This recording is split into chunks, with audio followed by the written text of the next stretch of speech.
പരിശുദ്ധമായ നാമം വാഴ്ത്തപ്പെടുമാറാകട്ടെ. സന്നിഹിതരായിരിക്കുന്ന എല്ലാവർക്കും യേശുക്രിസ്തുവിൻ്റെ നാമത്തിൽ സ്നേഹവന്ദനത്തെ അറിയിക്കുന്നു. ഇന്ന് അനുഗ്രഹകരമായ മാസയോഗത്തിൽ കടന്നു പോകാൻ ദൈവം നമ്മെ സഹായിച്ചു. ദൈവത്തിൻ്റെ കരുണയ്ക്കായി സ്തോത്രം ചെയ്യുന്നു. വീണ്ടും സന്ധ്യാസമയം നമുക്കൊന്നിച്ചായിരിക്കാൻ ഇടയാക്കുന്ന ഓർത്ത് സ്തോത്രം. നമ്മൾ അല്പാൽപമായിട്ട് ദൈവവചനം കേൾക്കുമ്പോൾ നമ്മൾ വചനത്തിൻ്റെ പൂർണ്ണതയിലേക്ക് വരാനിടയായിത്തീരും. നമ്മൾ പ്രസംഗത്തിന് മാർഗിടുകയല്ല, ഈ വചനമെല്ലാം നമ്മുടെ ഉള്ളിൽ അങ്ങ് ക്രിയ ചെയ്യും. അപ്പോൾ ഒരുമാതിരിപ്പെട്ട ഒരു കാര്യവും വന്നാൽ നമുക്ക് ഏശത്തില്ല. രണ്ടാമത് ആവശ്യമില്ലാത്ത കാര്യങ്ങൾ നമ്മൾ വിശ്വസിക്കത്തില്ല. സ്തോത്രം. കാരണം വചനം നമ്മളും ദൈവവുമായൊരു ബന്ധം ആണ് ഏറ്റവും വലുത്. നമ്മൾ ദൈവവുമായിട്ടൊരു ബന്ധം വന്നു കഴിയുമ്പോൾ സ്തോത്രം, ആ ഒരു ബന്ധം വലുതാണ്. അതിനാർക്കും ബ്രേക്ക് ചെയ്യാൻ പറ്റുകയില്ല. ദൈവമക്കളായ ആളുകൾ അറിയേണ്ട ഏറ്റവും പ്രധാനപ്പെട്ട ഒരു കാര്യമുണ്ട്. നമുക്ക് വേറൊരാളുടെ മീഡിയേഷൻ വേണ്ട, വേറൊരാളുടെ മധ്യസ്ഥത വേണ്ട, വേറൊരാളുടെ കാര്യങ്ങൾ വേണ്ട. സ്തോത്രം. വളരെ ശ്രദ്ധിക്കണം കേട്ടോ. ഞാൻ പറയുന്ന വേദവിരോധമല്ല. നമുക്ക് ഉപവാസവും പ്രാർത്ഥനയും എല്ലാം നല്ലതാണ്, നമുക്ക് എടുക്കാൻ പറ്റുന്നുണ്ടെങ്കിൽ. ഈ ഉപവാസത്തിൽ എന്താ നടക്കേണ്ടത്? ഒരു അനുതാപം, ഒരു ഏറ്റുപറച്ചിൽ, തന്നെത്താൻ താഴ്ത്തുക എന്നുള്ള കാര്യമാണ്. ഈ ഉപവാസ പ്രാർത്ഥനയിൽ നമ്മൾ ഗസ്റ്റുകളെയൊക്കെ വിളിക്കാറുണ്ട്. അവരുടെ കയ്യിൽ നമുക്ക് തരാനുള്ള പ്രത്യേക അനുഗ്രഹമൊന്നുമില്ല. പിന്നെ അവർക്ക് ചില കാര്യം ദൈവം വെളിപ്പെടുത്തി കൊടുക്കും, അത് നമ്മളോട് സംസാരിക്കും. അപ്പോൾ അത് നമ്മളെന്ത് ചെയ്യുക? നമ്മളങ്ങ് ഏറ്റെടുത്ത് നമ്മൾ തന്നെ നമ്മുടെ കാര്യത്തിനൊരു ക്രമീകരണം വരുത്തിയാലുണ്ടല്ലോ, നമ്മൾ തന്നെ നമ്മുടെ കാര്യത്തിനൊരു ക്രമീകരണം വരുത്തിയാൽ നമ്മൾ പിന്നെ വേറെ ആരുടെയും പുറകെ പോകേണ്ട കാര്യമില്ല. സ്തോത്രം. ഹല്ലേലൂയ. ശ്രദ്ധിക്കണേ. അപ്പോൾ ഈ വചനം ഉള്ളിലേക്ക് വന്നാലേ അതുകൊണ്ട് കാര്യമുള്ളൂ. നമ്മൾ സഹസ്രാബ്ദത്തെക്കുറിച്ച് ചിന്തിക്കാൻ തുടങ്ങിയിട്ട് അതിൻ്റെ ഓരോ അവസ്ഥകളെക്കുറിച്ചാണ് ചിന്തിച്ചുകൊണ്ടിരിക്കുന്നത്. അപ്പോൾ അവസ്ഥകളെക്കുറിച്ച് ചിന്തിക്കുമ്പം സ്തോത്രം അതിങ്ങനെ പറഞ്ഞു തീർന്നു. കുറേ ആഴ്ചകളിലൂടെ എടുക്കും. സഹസ്രാബ്ദം അതുപോലെ തന്നെ വെളിപ്പാട് പുസ്തകം തയ്യാറെന്നുള്ള 2 അധ്യായം എന്ന് പറയുമ്പോൾ പ്രധാനപ്പെട്ട കാര്യമാണ്. പിന്നെ നമ്മളൊരു അവലോകനമൊക്കെ നടത്തും. അപ്പോൾ നമ്മുടെ ഉള്ളിലേക്ക് കാര്യം വരണം. എത്ര കേട്ട് കഴിഞ്ഞാലും നമ്മൾ വല്ലപ്പോഴും ഒഴുകിപ്പോവുക. വചനം പറയുന്നത് എന്താ?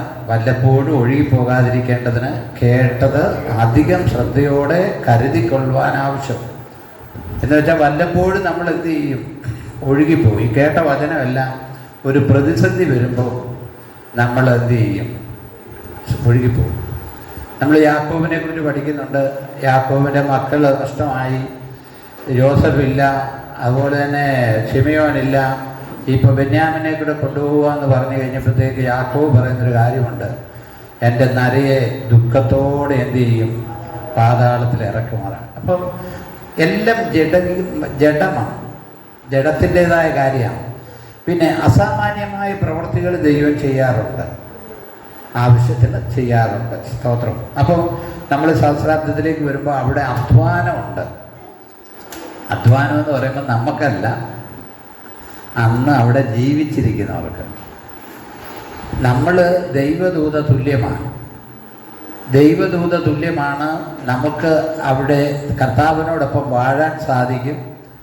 നമുക്ക് പിന്നെ വിശപ്പും ദാഹവും അധ്വാനവും ഉറക്കളപ്പിൻ്റെ ഒന്നും കാര്യമില്ല. കാരണം നമ്മുടെ ഈ ശരീരം മാറുക. വിണ്മയമായ ശരീരമാണ് നമുക്ക് ലഭിക്കുന്ന. മൺമയമായ ശരീരം മാറി വിണ്മയമായ ശരീരം നമുക്ക് ലഭിക്കും.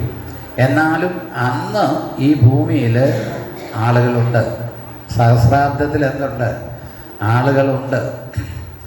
ഈ വേദപുസ്തകം ഒത്തിരി അങ്ങ് പഠിച്ചു കഴിഞ്ഞാൽ നമുക്ക് വല്ലാത്ത കൺഫ്യൂഷനാകും. അതുകൊണ്ട് നമ്മൾ ഏറ്റെടുക്കേണ്ട കാര്യങ്ങൾ മാത്രം ഏറ്റെടുക്കുക. സ്തോത്രം. ഹല്ലേലൂയ. അന്ന് ആളുകളുണ്ട്, അധ്വാനമുണ്ട്, കൃഷിയുണ്ട്, എല്ലാ കാര്യമുണ്ട്. കാരണം ഏദൻ തോട്ടത്തിൻ്റെ ആ ഒരു അനുഭവത്തിലേക്ക് ദൈവം പ്ലാൻ ചെയ്ത ആ ശപിക്കപ്പെട്ട ഭൂമി, ശപിക്കപ്പെടുന്നതിന് മുമ്പുള്ള അനുഭവം, ആ അനുഭവമാണ് സഹസ്രാബ്ദ സമയത്തുള്ളത്. ഹല്ലേലൂയ. സ്തോത്രം. ഇന്ന് ഈ ഭൂമി ശപിക്കപ്പെട്ടതല്ലേ?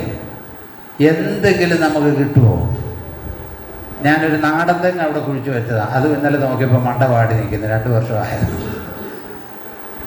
നമ്മളെ കൊണ്ടൊരു തെങ്ങിൻ തൈ വച്ച് ഫലമെടുക്കാനുള്ള കഴിവ് നമുക്കില്ല. അതുപോലെ ഈ ഭൂമി ശപിക്കപ്പെട്ടിരിക്കുകയാണ്.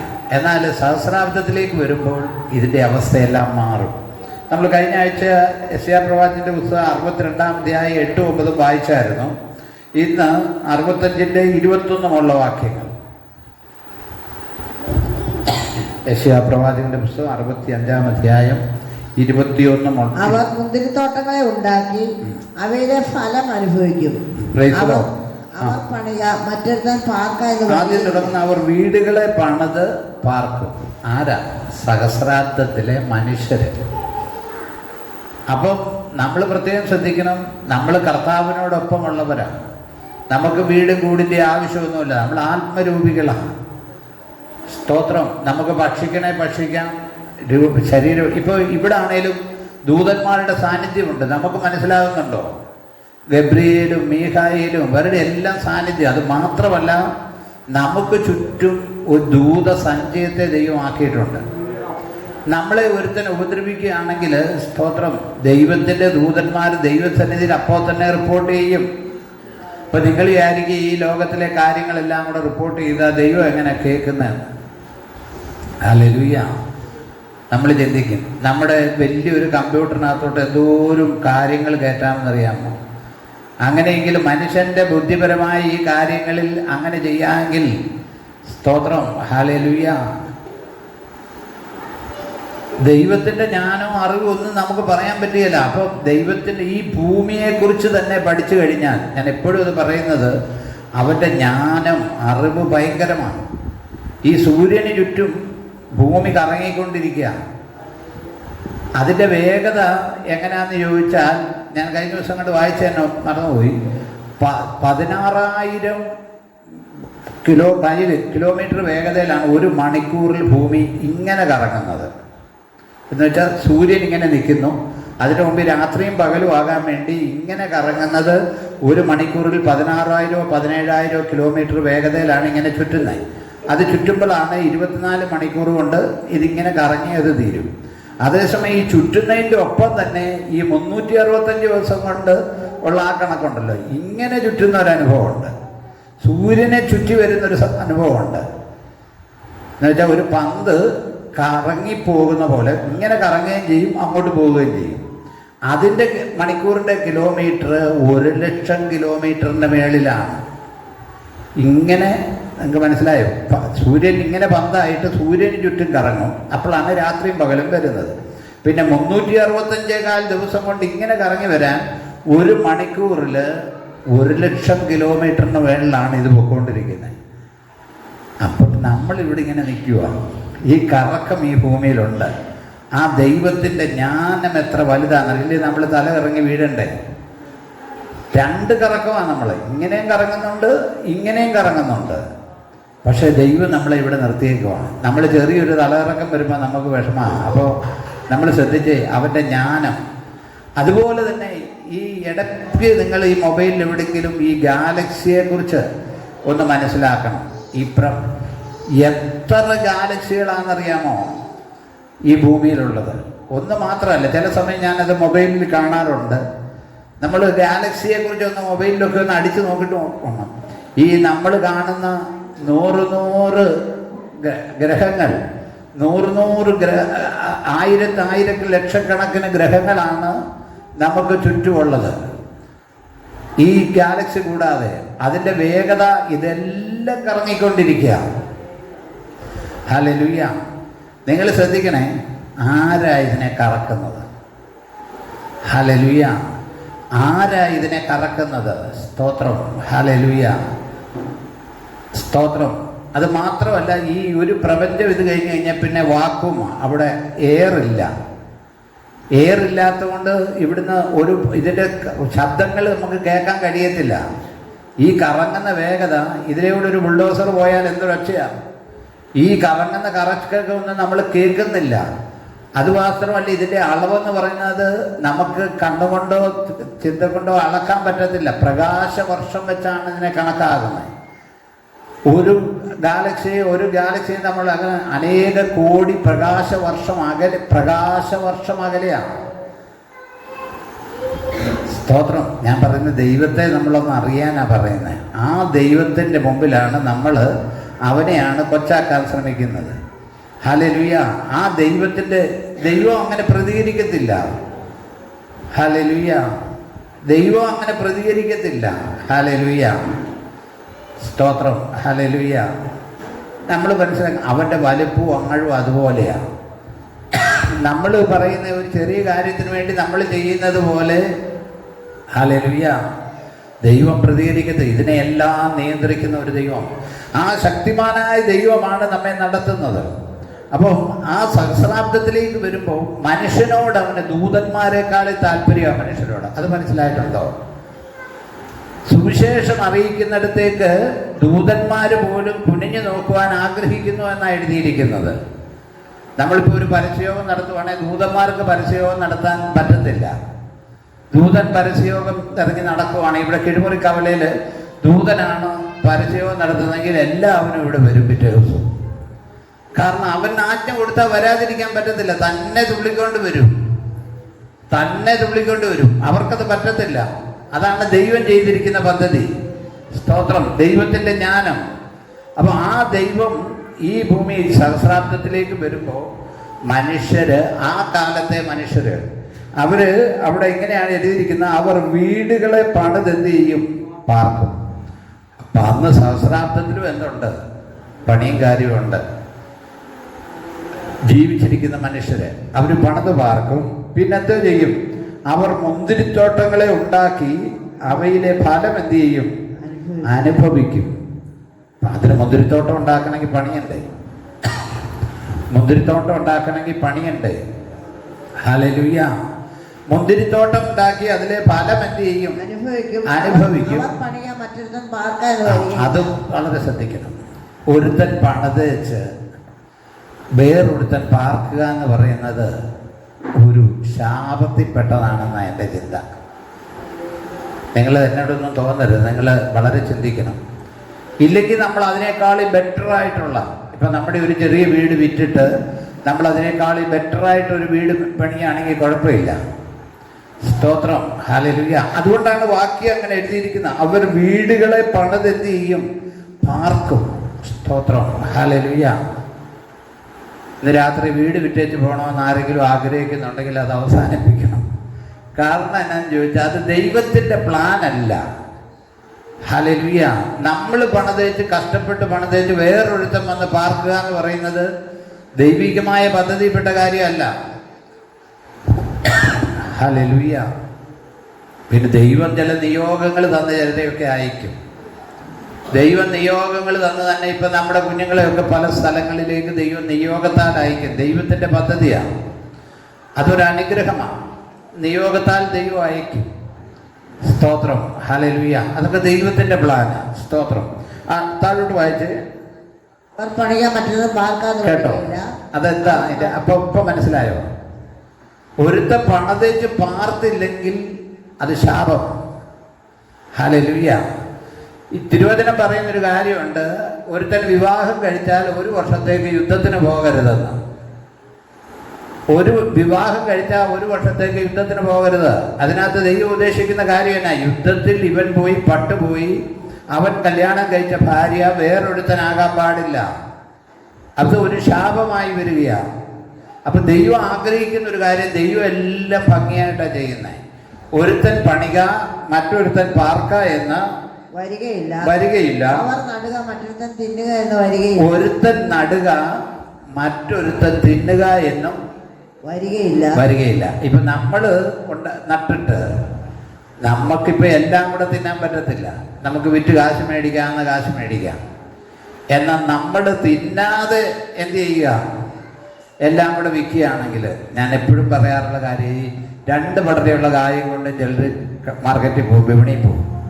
2 പടലയുള്ള എന്ന് വെച്ചാൽ ഒരെണ്ണം വീട്ടിൽ പിള്ളേർക്ക് പഠിപ്പിച്ച് കൊടുക്കുകയില്ല. നമ്മുടെ തെങ്ങ കരിക്കുണ്ടെങ്കിൽ ഒരു കരിക്ക് പിള്ളേർക്ക് ഇട്ട് കൊടുക്കുകയില്ല. ഇത് ആർക്കനുഭവിക്കാനാ? നമുക്ക് അനുഭവിക്കാനുള്ളതല്ലേ? ഹല്ലേലൂയ. ശ്രദ്ധിച്ചേ. അപ്പോൾ ഒരുത്തൻ നടുക വേറൊരുത്തൻ തിന്നുക എന്ന് വരികയില്ല. സഹസ്രാബ്ദത്തിലെ അനുഗ്രഹങ്ങളാണ്. സ്തോത്രം. വായിച്ച്. എന്റെ ജനത്തിന്റെ ആയുസ് വൃക്ഷത്തിന്റെ ആയുസ് പോലെയാകും. നോക്കണേ, ജനത്തിന്റെ ആയുസ്. ഹല്ലേലൂയ. ഇപ്പൊ ആയുസ് എന്ന് പറയുന്ന വലിയൊരു പ്രശ്നമാണ്. ഏത് സമയവും മനുഷ്യർ പോകാം, ഏത് സമയവും പോകാം. ഒന്നും ആർക്കും ഒരു ഗ്യാരണ്ടി ഇല്ല. നമുക്കറിയാം, ഇപ്പൊ ഈ ചുമയും പ്രയാസവും കൂടെ വന്നിട്ട് എന്തോ ഒരു പ്രയാസമായിരുന്നു. ഞാൻ വിചാരിച്ചു അവിടെ എങ്ങനെ പ്രസംഗിക്കുമെന്ന്. ചെന്നാൽ പ്രസംഗിക്കാറായപ്പോഴത്തേക്ക് എൻ്റെ ചുമ കുത്താൻ തുടങ്ങി.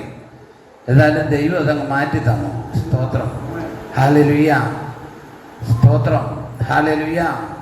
ദൈവത്തിന്റെ കൃപയല്ലേ, സ്തോത്രം. ഇപ്പൊ വായിച്ചു, ഒന്നുകൂടെ വായിച്ച്. എന്റെ ജനത്തിന്റെ ആയുസ് വൃക്ഷത്തിന്റെ എന്റെ ജനത്തിന്റെ ആയുസ് വൃക്ഷത്തിന്റെ ആയുസ് പോലെ. വൃക്ഷം എന്ന് പറഞ്ഞാൽ അവനങ്ങ് നിൽക്കുക, വടവൃക്ഷം പോലെ. ഇപ്പോഴും 2500-3000 വർഷങ്ങൾക്ക് മുമ്പുള്ള മരങ്ങൾ ഇന്നും ഭൂമിയിലുണ്ട്.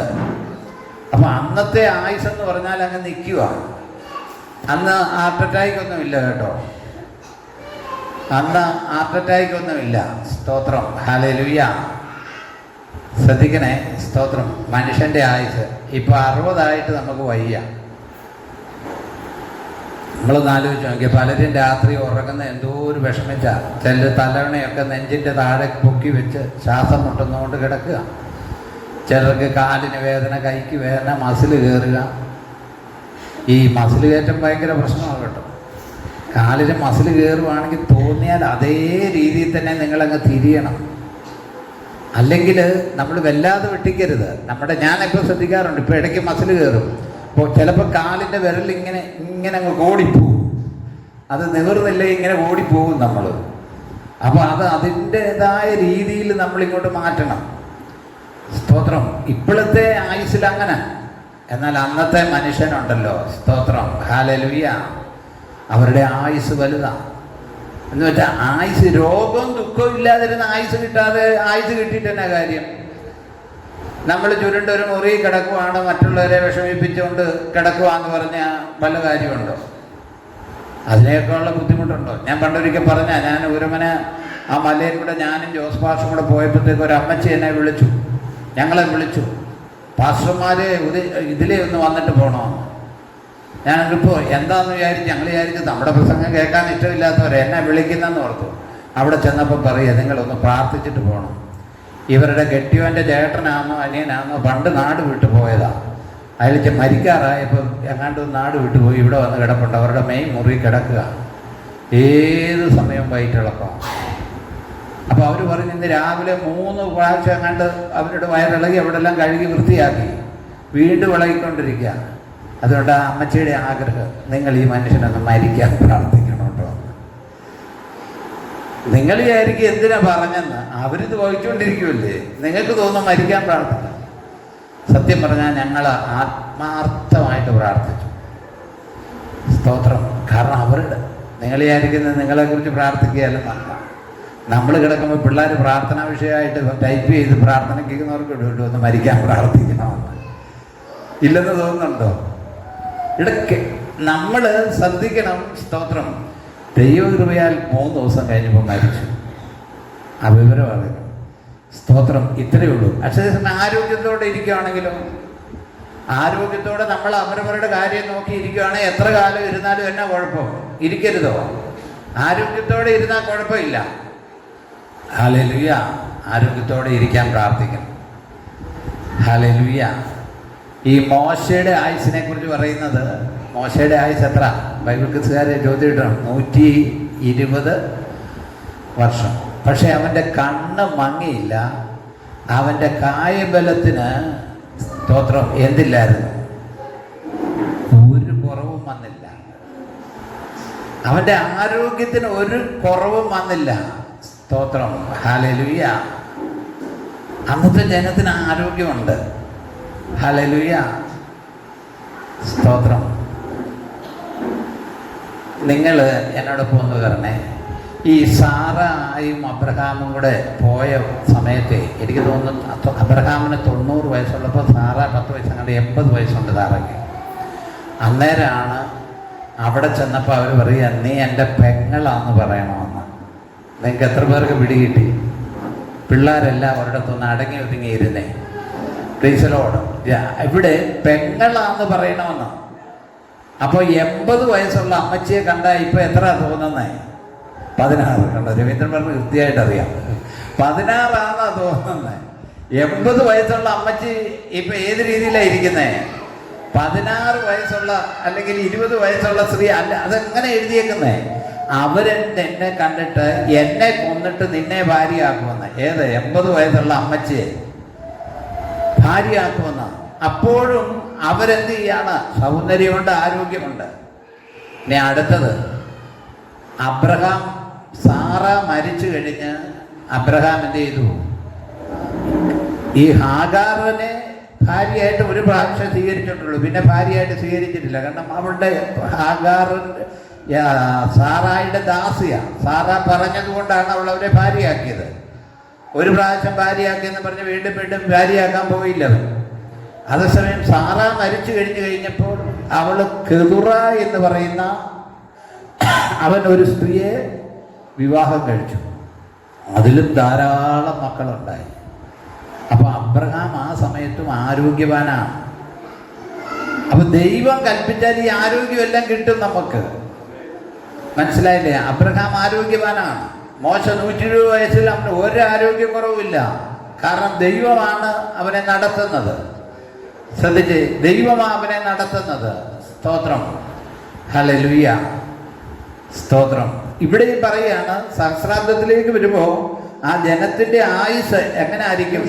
വൃക്ഷത്തിന്റെ ആയുസ് പോലെ എന്റെ വൃതന്മാർ തന്നെ തങ്ങളുടെ അധ്വാനഫലം അനുഭവിക്കും. എന്റെ വൃതന്മാർ എന്ന് വെച്ചാൽ അവൻ തെരഞ്ഞെടുത്തിരിക്കുന്ന അവന്റെ ആളുകൾ, അവന്റെ ആളുകൾ അവരനുഭവിക്കും. യെരമ്യാ പ്രവാചകന്റെ പുസ്തകം 31-ാം അധ്യായം 5-ാമത്തെ വാക്യം കൂടെ ഒന്ന് വായിച്ചു. യെരമ്യാ പ്രവാചകന്റെ പുസ്തകം 31-ാം അധ്യായം 5-ാമത്തെ വാക്യം. നീ ഇനിയും ചേലോടെ കപ്പെടുത്തുകൊണ്ട് സന്തോഷിച്ച് നൃത്തം ചെയ്തവരുടെ നിരയിൽ പുറപ്പെടും. യെരമ്യാവ് 31-5.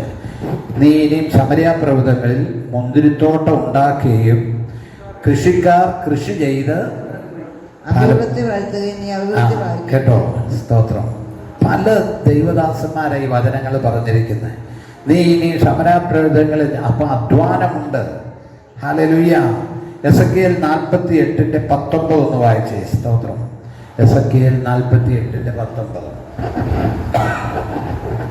ഹല്ലേലൂയ. എസെക്കിയേൽ 48:19. ഇസ്രായേലിന്റെ സർവ്വഗോത്രങ്ങളിൽ നിന്ന് ഉള്ളവരായ നഗരത്തിലെ കൃഷിക്കാർ അതിൽ കൃഷി ചെയ്യണം. ഹല്ലേലൂയ. ഈ സഹസ്രാബ്ദ ദേവാലയമൊക്കെ ഉള്ള സമയത്തെ കാര്യമാണ് പറയുന്നത്. അതാ പറഞ്ഞ, പലയിടത്തുമാണ് ഈ കാര്യങ്ങൾ മാറി മാറി എഴുതിയേക്കുന്നത്. അവരോട് എന്താ പറഞ്ഞേക്കുന്നത്? സഹസ്രാബ്ദത്തിലും കൃഷി ചെയ്യണമെന്ന്. ഹല്ലേലൂയ. ഭൂമിയിൽ നമ്മൾ കൃഷി ചെയ്യണമെന്ന് ദൈവം ആഗ്രഹിക്കുന്നുണ്ട്. കേട്ടോ, നമ്മളെല്ലാവരും എന്തെങ്കിലും ചെയ്യണമെന്ന് ദൈവം ആഗ്രഹിക്കുന്നുണ്ട്. ദൈവത്തിൻ്റെ സൃഷ്ടിയുടെ മഹത്വമാത്. ഹല്ലേലൂയ. ദൈവത്തിന് എല്ലാവരോടും കരുണയുണ്ട്. എന്തിനാ ഇരുമ്പ് പണിക്ക് വേണ്ടി കുറേ ആളുകളെ ഉണ്ടാക്കിയേക്കുന്നത്? ബാക്കി ഓരോ പണിക്ക് വേണ്ടിയും ആളുകൾ, കാരണം അവരതുകൊണ്ട് ഉപജീവനം കഴിക്കുന്നുണ്ടെങ്കിലും ദൈവം അവരെ അതിനുവേണ്ടി ആക്കിയിരിക്കുന്ന. നിങ്ങൾക്കറിയാമോ, ഇരുമ്പ് പഴിപ്പിച്ച ആലയിൽ വലിയ കൂടം കൊണ്ടടിക്കുന്ന കണ്ടിട്ടുണ്ടോ? എന്നാ അടിയാ അവരടിക്കുന്നറിയാമോ? വേണ്ട പൈസ അവർക്ക് കിട്ടത്തില്ല. വെറും രാകുന്ന പണിയാണ് ഇപ്പോൾ ഉള്ളത്. പണ്ടൊക്കെ തൂമ്പ ആലയിൽ ഉണ്ടാക്കുക, കാച്ചിച്ച് പ്ലേറ്റ് കൊണ്ടുവന്ന് അങ്ങ് അടിക്കുക. അവരത് ചെയ്യുന്നത് എന്തിനാണെന്നറിയാമോ? നമുക്ക് കൃഷി ചെയ്യാൻ വേണ്ടിയുള്ള. അവരെ എന്തിനാ ദൈവം ആക്കിയേക്കുന്നത്? ദൈവത്തിൻ്റെ ജ്ഞാനം അത്ര വലുതാണ്. ഹല്ലേലൂയ. എന്തിനാ ഓരോരോ ഭാഗത്തേക്ക് ആളുകളെ ഓരോരോ ജോലിക്ക് ഓരോരോ കാര്യത്തിനും ആക്കിയേക്കുന്നത്? ദൈവത്തിൻ്റെ ഈ ഭൂമിയിലെ പരിപാടി അത് നടത്താൻ വേണ്ടിയാണ് അത് ചെയ്തേക്കുന്നത്. ഇപ്പം നമ്മൾ റബ്ബർ വെട്ടുമ്പോൾ നമ്മളത് നിസ്സാരമായിട്ട് ചിന്തിക്കും. പക്ഷെ നമ്മളിത് ചെയ്യുന്നതുകൊണ്ടല്ലേ പ്ലെയിൻ്റെ ടയർ മുതലല്ലേ ഉണ്ടാക്കിക്കൊണ്ടിരിക്കുന്ന ഈ റബ്ബർ കൊണ്ട്. ഇതെല്ലാം ദൈവത്തിൻ്റെ ജ്ഞാനവും പദ്ധതിയാണ് നമ്മൾ ഓരോരുത്തരെ കുറിച്ച്. ഹല്ലേലൂയ. ട്രോളിങ്ങിന് ആളുകൾ പോകുന്നു, അവരുടെ ബിസിനസ്സിൻ്റെ ലാഭം മറിച്ച് അവർ കൂടുന്നത്. പക്ഷെ അതെന്തിനാ? നമ്മുടെ ഊണുമേശ വരാൻ വേണ്ടിയാണ്. അതാണ് ദൈവത്തിൻ്റെ ജ്ഞാനം, ദൈവത്തിൻ്റെ അറിവ്, ദൈവത്തിൻ്റെ കാര്യം. ഹല്ലേലൂയ. ശ്രദ്ധിച്ചേ. അപ്പോൾ ദൈവം ഓരോ കാര്യങ്ങളും ദൈവത്തിൻ്റെ ജ്ഞാനത്താലും അറിവിനാലുമാണ് ആ കാര്യം ചെയ്യുന്നത്. ദൈവത്തിൻ്റെ ജ്ഞാനത്താലും അറിവിനാലുമാണ്. സ്തോത്രം, ഹല്ലേലൂയ. അപ്പം അവരോട്, കൃഷിക്കാരോട് എന്ത് ചെയ്യാന്നാ പറഞ്ഞേ? കൃഷി ചെയ്യണം. ഇനി സഹസ്രാബ്ദത്തിൽ സാമ്പത്തിക അഭിവൃദ്ധിയുണ്ട് കേട്ടോ. അന്ന് ബാങ്കുകാരും ലോൺ കൊടുക്കേണ്ട കാര്യമില്ല. സ്തോത്രം, എല്ലായിടത്തും അഭിവൃദ്ധിയാണ്. നമ്മൾ ഈ കൈവെക്കുന്നതെല്ലാം അഭിവൃദ്ധിയിലേക്കാണ് പോകുന്നത്. സ്തോത്രം, നമ്മൾ കൈവെക്കുന്നതെല്ലാം അഭിവൃദ്ധിയിലേക്ക് പോവുകയാണെങ്കിൽ ആ ഒരു അനുഭവം എല്ലാം നൂറുമേനിയാണ് വിളയുന്നത്. സ്തോത്രം, സാമ്പത്തിക അഭിവൃദ്ധി. അതിന് മുമ്പ് പ്രശ്നമുണ്ട്. ഒരു വാക്യം യെശയ്യാ പ്രവാചകന്റെ പുസ്തകം 4-ാം അധ്യായം 1-2 വാക്യങ്ങളൊന്ന് വായിക്കാം. യെശയ്യാ പ്രവാചകന്റെ പുസ്തകം 4-ാം അധ്യായം 1-2 വാക്യം.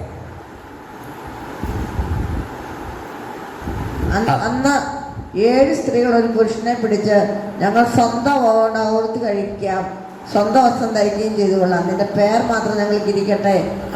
1-2 വാക്യങ്ങൾ തമ്മിൽ എൻ്റെ ചിന്തയിൽ 2 മാറ്റമുണ്ട്. ഒന്ന്, ഇസ്രായേലിൻ്റെ പീഡയുടെ സമയമാണെന്നാണ് എൻ്റെ ചിന്ത. കാരണം അന്ന് പുരുഷന്മാരെല്ലാം കൊല്ലപ്പെടും. 1/3 പേരോളം നശിച്ചു പോകും, കൊല്ലപ്പെടും. അന്നത്തെ സ്ത്രീകൾ ഈ ഒരു ഭർത്താവെന്നൊരു പേര് വെക്കാൻ വേണ്ടി അങ്ങനെ ഒരു പീഡ ഇസ്രായേലിന് ബാക്കി നിൽക്കുക കേട്ടോ. അത് ഇതുവരെ ആയിട്ടില്ലെന്നാണ് എൻ്റെ ചിന്ത. അങ്ങനെ ഒരു പീഡ ഇസ്രായേലിന് വരും. ഇപ്പോൾ അവരെല്ലാം മികച്ചു നിൽക്കുക. എന്നാൽ ഇത് ഇങ്ങനെയൊന്നും സംഭവിക്കാൻ പോവുക. സകല ഗോത്രങ്ങളും എല്ലാവരും ഇവർക്കെതിരാകും. സകല ഭാഷക്കാരും ഇവർക്കെതിരാകും. ഭയങ്കരമായ പീഡനം ഉണ്ടാകും. കാരണം ഇതുവരെ അവർ കുത്തിയമംഗലേക്ക് നോക്കി എന്ത് ചെയ്തിട്ടില്ല? നിലവിളിച്ചിട്ടില്ല. ഇതൂടെ കഴിയുമ്പോഴാണ് അവർ കുത്തിയമംഗലേക്ക് നോക്കി എന്ത് ചെയ്യുന്നത്? നിലവിളിക്കുന്നത്. ആരെയാ കുത്തിയത്? കർത്താവിനെ. കുത്തിയമംഗലേക്ക് നോക്കി നിലവിളിക്കും. കുത്തിയമംഗലേക്ക് നോക്കി അവർ നിലവിളിക്കും. സ്തോത്രം. അപ്പോഴാണ് മശിക വരുന്നത്. അതിനു മുമ്പ് ഒക്കെ ഒത്തിരി പേര് കൊല്ലപ്പെടും. അപ്പോൾ 7 സ്ത്രീകൾ തമ്മിൽ ഐക്യതയുണ്ടാക്കും. നിങ്ങളൊന്ന് ആലോചിച്ച് നോക്കിക്കുക. അതൊന്ന് ഭാവന കണ്ട. 7 പെണ്ണുങ്ങൾ ഇങ്ങനെ ആലോചിക്കുക, നമുക്കെല്ലാവർക്കും കൂടി ഒരു ഭർത്താവിനെ എടുക്കാം. കാരണം ഇല്ല, ആളെ കിട്ടാനില്ല. അങ്ങനെ വരാൻ പോവുക. ഇപ്പം തന്നെ എത്ര പിള്ളേരുടെ കല്യാണാലോചനയാണ് വരുന്നത്. ആൺപിള്ളേർ ഇല്ല. എന്നോടും പലരും ചോദിക്കാറുണ്ട്, എവിടെയെങ്കിലും പിള്ളേരുണ്ടോ?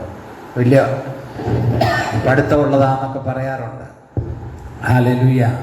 ശ്രദ്ധിച്ചേ, ഇങ്ങനൊരു അനുഭവം ഇസ്രായേലിനുണ്ട്. 7 സ്ത്രീകൾ പറയും, ഒരു പുരുഷനെ പിടിച്ച് ഞങ്ങൾ നീ ചെലവിന് തരണ്ടെന്ന്. പെണ്ണുങ്ങളുടെ ഇഷ്ടം പോലെ ഉണ്ടെന്ന്. അല്ലെങ്കിൽ നീ ചെലവിന് തരണ്ട. ഇതെല്ലാം കേട്ടിട്ടുണ്ടോ? ചെലവിന് തരണ്ട, ഞങ്ങൾക്കുള്ളത് കൊണ്ട് ഞങ്ങൾ എന്ത് ചെയ്തോളാമെന്ന്, അഘോർത്തി കഴിച്ചോളാം. നീ പേരിന് മാത്രം ഭർത്താവ് ഉദ്യോഗസ്ഥനായിട്ട് ഇരുന്നാൽ മതിയെന്ന്. അങ്ങനെ ഒരു കാലം ഇസ്രായേലിനോടുള്ള ബന്ധത്തിലുണ്ട്. താഴോട്ട് വായിച്ച്, നിന്റെ പേർ മാത്രം ഞങ്ങൾ ഇരിക്കട്ടെ, ഞങ്ങളുടെ നിന്ന നീക്കിക്കളയണമേ എന്ന് പറയും. ഞങ്ങളുടെ നിന്ന ഒന്ന്. അപ്പൊ നിന്നയുണ്ട് കേട്ടോ. നമ്മൾ ചില സമയങ്ങളിൽ നിന്ദിക്കപ്പെടുന്ന അനുഭവങ്ങൾ വരും. അപ്പൊ കർത്താവിനോട് പ്രാർത്ഥിക്കണം, കർത്താവെ ഞങ്ങളുടെ നിന്നയൊന്ന് മാറ്റണമേന്ന്, ഞങ്ങളുടെ നിന്നയൊന്ന് മാറ്റണമേന്ന്. നമ്മൾ നിന്ദിക്കപ്പെടുന്ന പല സാഹചര്യങ്ങൾ വരും. അപ്പൊ ദൈവത്തോട് പറയണം, കർത്താവെ ഞങ്ങളുടെ നിന്നയൊന്ന് മാറ്റണമേ, ഞങ്ങളുടെ നിന്നയൊന്ന് മാറ്റണമേ എന്ന് കർത്താവിനോട് പറയണം. സ്തോത്രം. അടുത്ത വാക്യം കൂടെ വായിച്ചു. അന്നാൾ യഹോവയുടെ മുള ഭംഗിയും മഹത്വവും ഉള്ളതും ഭൂമിയുടെ ഫലം ഇസ്രായേലിലെ. അന്നാളിൽ, അടുത്ത വാക്യം വേറൊരു കാര്യമാണ് പറയുന്നത്. ആ സമൃദ്ധി അന്നാളിൽ യഹോവയുടെ മുള ഭംഗിയും, യഹോവയുടെ മുള ഭംഗിയായിട്ട് പൊട്ടി. ഈ മുളയൊക്കെ കണ്ടിട്ടുണ്ടല്ലേ വേണ്ടേ? ഹല്ലേലൂയ. സ്തോത്രം. നമ്മൾ പണ്ട് ഏത്തവാഴ കൃഷി ചെയ്യുമായിരുന്നു. ഇപ്പോഴല്ല. ഇപ്പം ആര് ഏത്തവാഴ വെക്കുന്നു? അപ്പം നമ്മൾ ഈ കുഴിയൊക്കെ എടുത്ത് ചപ്പും ചവറും ഒക്കെ ഇട്ട് കുഴിച്ച് വെച്ചേച്ച് എന്നിട്ട് ചവിട്ടി കൂട്ടി അങ്ങ് വെക്കും. എന്നിട്ട് അവസാനം നിങ്ങൾ ശ്രദ്ധിച്ചിട്ടുണ്ടോ? നല്ല കരുത്തോടെ ആ മുള വരുന്നത്. എന്ത് ഭംഗിയാണെന്നറിയാമോ? ദൈവത്തിൻ്റെ ജ്ഞാനം. നമ്മൾ അങ്ങനെ ഒന്ന് ശ്രദ്ധിച്ച് നോക്കണം. ഞാനൊക്കെ ചെയ്തിട്ടുള്ളതാണ്. ഈ മുളയെന്ന് പറഞ്ഞതാണ് യഹോവയുടെ മുള, കരുത്തോടെ. സ്തോത്രം. വായിച്ചേ. അന്നാൾ യഹോവയുടെ മുള ഭംഗിയും മഹത്വവും ഉള്ളതും ഭൂമിയുടെ ഫലം ഇസ്രായേലിലെ രക്ഷിത ഗണത്തിന് മഹിമയും അഴകുള്ളതുമായിരിക്കും. ഭൂമിയുടെ ഫലം സമൃദ്ധി, അഭിവൃദ്ധി. സ്തോത്രം. ഹല്ലേലൂയ. അന്ന് പശുക്കളുടെ പാലുകൾ പിന്നെ വർദ്ധിക്കും. ഒരു പശുക്കിടാവിനെയും കൊണ്ട് ഒരാട്ടുനെയും കൊണ്ടും ഒരു കുടുംബത്തിൻ്റെ അഭിവൃദ്ധി അങ്ങ് കഴിക്കുക. അതുപോലത്തെ അനുഭവം ഉണ്ടാകും. സ്തോത്രം. ഹല്ലേലൂയ. ഹല്ലേലൂയ. സ്തോത്രം. പ്രിയമുള്ളവരെ ശ്രദ്ധിക്കണേ. സ്തോത്രം. യെശയ്യാ പ്രവാചകന്റെ പുസ്തകം 35-ാം അധ്യായം 1-2 വാക്യങ്ങൾ വായിച്ച്. യെശയ്യാവിന്റെ പുസ്തകം 35-ാം അധ്യായം 1-2 വാക്യം. മരുഭൂമിയും വരണ്ട നിലവും ആനന്ദിക്കും. Praise the Lord. മരുഭൂമി, ഇസ്രായേൽ ദേശം എല്ലാം മരുഭൂമിയാണ്. അത് ആനന്ദിക്കാൻ പോവുക. മരുഭൂമിയും വരണ്ട നിലവും ആനന്ദിക്കും. നിർജ്ജന പ്രദേശം ഉല്ലസിച്ച് പനിനീർ പുഷ്പം പോലെ പൂക്കും. നിർജ്ജന പ്രദേശം ഉല്ലസിച്ച് പനിനീർ പുഷ്പം പോലെ പൂക്കും. അത് മനോഹരമായി പൂത്ത ഉല്ലാസത്തോടും ഘോഷത്തോടും കൂടെ ഉല്ലസിക്കും. ലെബനോന്റെ മഹത്വവും കർമ്മേന്റെയും ശാരന്റെയും ശോഭയും അതിന് കൊടുക്കപ്പെടും. Price the Lord. അഭിവൃദ്ധി, അഭിവൃദ്ധി എപ്പോഴും നല്ലതാണ് നമുക്ക് കേട്ടോ. ആ സമയം എല്ലാം അഭിവൃദ്ധിയാണ്. കൃഷിയും പാടവും എല്ലാം അഭിവൃദ്ധിയാണ്. യെശയ്യാവ് 62-ന്റെ 8-9 വാക്യങ്ങൾ വായിച്ചേ. നമ്മൾ ഇന്നത്തെ വായിച്ചായിരുന്നു. ഇനി നിന്റെ ധാന്യം നിന്റെ ശത്രുക്കൾക്ക് എന്ത് ചെയ്യാനാണ്? ഇനി ഞാൻ നിന്റെ ധാന്യം നിന്റെ ശത്രുക്കൾക്ക് ആഹാരമായി കൊടുക്കുകയില്ല. ഞാൻ നിന്റെ ധാന്യം ശത്രുക്കൾക്ക് ആഹാരമായിട്ട് എന്ത് ചെയ്യല? കൊടുക്കയില്ല. നീ അധ്വാനിച്ചുണ്ടാക്കിയ വീഞ്ഞ് അന്യജാതിക്കാർ കുടിക്കുകയില്ല. ആ ഒരു സമൃദ്ധിയുടെ അനുഭവം. സ്തോത്രം. ഹല്ലേലൂയ. യെരമ്യാവ് 31-5 മുതൽ വാക്യം എഴുതിയിരിക്കുന്നതാണ്. മുന്തിരിത്തോട്ടം ഉണ്ടാക്കുകയും അതെങ്ങനെ എഴുതിയിട്ട് പറയുകയാണ്, അവരുടെ പ്രാണൻ നനഞ്ഞിരിക്കുന്ന തോട്ടം പോലെയാകും. ദൈവജനത്തിൽ ഒത്തിരി ഉള്ളതുകൊണ്ടാണ് വായിപ്പിക്കാത്തത്. അവരുടെ പ്രാണൻ നനഞ്ഞിരിക്കുന്ന അനുഭവം. ഹല്ലേലൂയ. നനഞ്ഞ ഭൂമി, നനവുള്ള തോട്ടം. ഹല്ലേലൂയ. ശ്രദ്ധിക്കണേ. സ്തോത്രം. സ്തോത്രം. യെശയ്യാ പ്രവചനം 34-26 അത് തന്നെ ഞാൻ പറയാം. ഞാൻ അവയെയും എൻ്റെ കുന്നിന് ചുറ്റുമുള്ള സ്ഥലങ്ങളെയും ഒരു അനുഗ്രഹമാക്കി വെക്കും. മീഖാ പ്രവചനം 4-4 വായിക്കുന്നത്, അവർ ഓരോരുത്തൻ താന്താൻ്റെ മുന്തിരിവള്ളിയുടെ കീഴിലും അത്തിവൃക്ഷത്തിൻ്റെ കീഴിലും ഇരിക്കും. യോവേൽ പ്രവാചകൻ പറയുന്നത് 2-21 വാക്യം, ദേശമേ ഭയപ്പെടേണ്ട, ഘോഷിച്ചുല്ലസിക്കുക, സന്തോഷിക്കുക, യഹോവയുടെ അനുഗ്രഹം ശ്രദ്ധിക്കുക. ഈ വേദവാക്യങ്ങളെല്ലാം പിന്നെ ആവർത്തന വിരസത ഉണ്ടാകാതിരിക്കാനാണ് വായിക്കപ്പിക്കാത്തത്. സ്തോത്രം. ആമോസ് 9-13-14 വാക്യാണ്, ഉഴുന്നവൻ കൊയ്യുന്നവനെയും മുന്തിരിപ്പഴം ചവിട്ടിക്കുന്നവൻ വിതയ്ക്കുന്നവനെയും പിന്തുടരും. എന്നുവെച്ചാൽ ഒന്ന് കഴിയുമ്പോൾ ഒന്ന്. വിതയ്ക്കുന്നവൻ വിതച്ച് ചെല്ലുമ്പോഴത്തേക്ക് എന്ത് ചെയ്യാം? ഉഴുന്നവൻ ചെയ്യുമ്പോഴത്തേക്ക് മുന്തിരിപ്പഴം ചവിട്ടുന്ന സമയമാവും. എപ്പോഴും സമൃദ്ധി. ഈ കൊയ്ത്തുകാലം വരുമ്പോൾ ഞാൻ കണ്ടത്തിൽ മാടത്തിൽ കിടന്നിട്ടുള്ളവനാണ്. മാടത്തിൽ കിടക്കുക എന്ന് പറഞ്ഞാൽ എന്നാന്നറിയാം, കണ്ടത്തിൻ്റെ സൈഡിൽ അവിടെ ഒരു തിട്ടയിൽ ഒരു മുളക് കൊണ്ട് എല്ലാം വെച്ച് കെട്ടി നമ്മൾ എന്ത് ചെയ്യുമെന്ന് ചോദിച്ചാൽ ഓലയൊക്കെ കെട്ടി ഇത് ചെയ്യും. എന്നിട്ടൊരു കട്ടിലും കൊണ്ടുവന്ന് ഈ പാമ്പൊന്നും കയറാതിരിക്കാൻ ഈ കാലെ കെട്ടി വെക്കും. എന്നിട്ട് അതേ കിടന്നിട്ടുണ്ട്. എന്തോ ഒരു സന്തോഷമാണെന്നറിയാമെന്ന്. എന്നിട്ട് എന്നാ വിളക്കാണ് വെക്കുന്നതെന്നറിയാം? ചിമ്മിനി വിളക്കും കെട്ടി തൂക്കും. ഒറ്റയ്ക്ക് കിടന്നിട്ടുണ്ട്. ചിലപ്പോൾ ഉള്ളിലിങ്ങനെ അന്ന് കാടനുണ്ട് മാടനുണ്ടെന്നൊക്കെ പറഞ്ഞു വരുത്തുന്ന കാരണം പേടിയാണ് ഇങ്ങനെ മുറ്റത്ത് കിടക്കാൻ വേണ്ടി. കണ്ടെത്തി കിടന്നിട്ടുണ്ട്. അപ്പോൾ കൊയ്ത്തിൻ്റെ സമയം വരുമ്പോൾ എന്തോ ഒരു സന്തോഷമാണെന്നറിയാം ആളുകൾക്ക്. വെതയുടെ സമയവും സന്തോഷമാണ്. തെക്കൊക്കെ ഞങ്ങൾ പഠിക്കുമ്പോൾ ഇവിടുത്തെ കൃഷി പോലെയല്ല. കണ്ടത്തിൽ ഈ കൂന്താലി പോലുള്ള തൂമ്പ കൊണ്ട് പൊളി പിടിച്ചിട്ട് തെങ്ങിൻ്റെ ചുവട്ടിലെല്ലാം നമ്മൾ വിത്ത് ഇടുമായിരുന്നു. ചാരം ഇട്ടിട്ട് നെല്ല് കുതുക്കുകയും വേണ്ട, അതങ്ങ് ഇട്ടിട്ട് എന്നിട്ട് പൊളി പിടിക്കുമ്പോൾ തന്നെ ഈ പൊളിയിലോട്ട് ഇട്ട് കഴിയുമ്പോൾ മറ്റേ പൊളി നമ്മൾ തൂമ്പ കൊണ്ട് പിടിക്കുമ്പോൾ ഈ കുഴി അടഞ്ഞു പോകും. അങ്ങനെ പറമ്പിൽ കണ്ടത്തിലൊക്കെയുള്ള തെങ്ങിൻ്റെ ചുവട്ടിൽ തെങ്ങിന് അവിടെ തടവെടുക്കത്തില്ല. അങ്ങനെയുള്ളിടത്ത് അതിൻ്റെ ചുവട്ടിലെല്ലാം നെല്ല് കൃഷിയാണ്. അങ്ങനെയൊക്കെ നമ്മൾ ചെയ്തിട്ടുള്ളവരാണ്. അപ്പം ആ സമയത്ത് ഉഴുന്നവൻ കൊയ്യുന്നവനെയും മുന്തിരിപ്പഴം ചവിട്ടുന്നവൻ വിതയ്ക്കുന്ന, ഇംഗ്ലീഷ് ഞാൻ വായിച്ചപ്പോൾ അതിനെഴുതിയേക്കുന്നത് ഓവർടേക്ക് ചെയ്യുമെന്നാണ്. വണ്ടി ഓവർടേക്ക് ചെയ്യുന്നത്. ഉഴുന്ന് ചെയ്യുമ്പോഴത്തേക്ക് മറ്റവനെ ഇത് ചെയ്യും. അതുപോലത്തെ അനുഭവം, ഒരു സ്വർഗീയമായ അനുഭവം, ഒരു സമൃദ്ധിയുടെ അനുഭവം. അതാണ് സഹസ്രാബ്ദത്തിലെ അവസ്ഥകൾ. ഇനി ചില കാര്യങ്ങൾ കൂടെ അതിനെക്കുറിച്ച് ചിന്തിക്കാനുണ്ട്. ഞാൻ വാക്കുകൾ ഇവിടെ ഉപസംഹരിക്കുകയാണ്. നാളെ ആരാധന കഴിഞ്ഞ് സ്തോത്രം ഞങ്ങൾക്ക് അവിടെ എന്നാ എവിടെ പോകുന്നത്, അരീക്കുഴ എന്ന് പറയുന്ന സ്ഥലത്ത് പോകണം. അവിടെ ഒരു പുതിയ പ്രവർത്തനം നമ്മളോട് ചേരാൻ ആഗ്രഹിക്കുന്നുണ്ട്. അപ്പോൾ അതിനുവേണ്ടി പ്രാർത്ഥിക്കാൻ. നാളെ വൈകിട്ട് ഇംഗ്ലീഷ് ആരാധനയുണ്ട്. നമ്മൾ ഇംഗ്ലീഷ് ആരാധനയ്ക്ക് സാറാമകളൊക്കെ വരണം. ഇംഗ്ലീഷ് മീഡിയത്തിൽ പഠിക്കുന്നവരെല്ലാം ഇംഗ്ലീഷ് ആരാധനയ്ക്ക് വരണം. നമ്മൾ അടുത്ത ആഴ്ച മുതൽ ചില ആളുകളോടൊക്കെ വരാമെന്ന് പറഞ്ഞിട്ടുണ്ട്. ചിലർക്ക് തിരക്കുണ്ട്. ആ 1 മണിക്കൂർ നമ്മളോടൊന്ന് വരികയാണെങ്കിൽ ഒരു അനുഗ്രഹമാണ്. നമ്മൾ ദൈവത്തിന് വേണ്ടി മെനക്കെടുന്നതിനൊന്നും നമുക്ക് നഷ്ടം വരത്തില്ല കേട്ടോ. അത് നമുക്കറിയണം. നമുക്ക് ദൈവം നമ്മെ സഹായിക്കട്ടെ. നമുക്ക് പ്രാർത്ഥിക്കാം.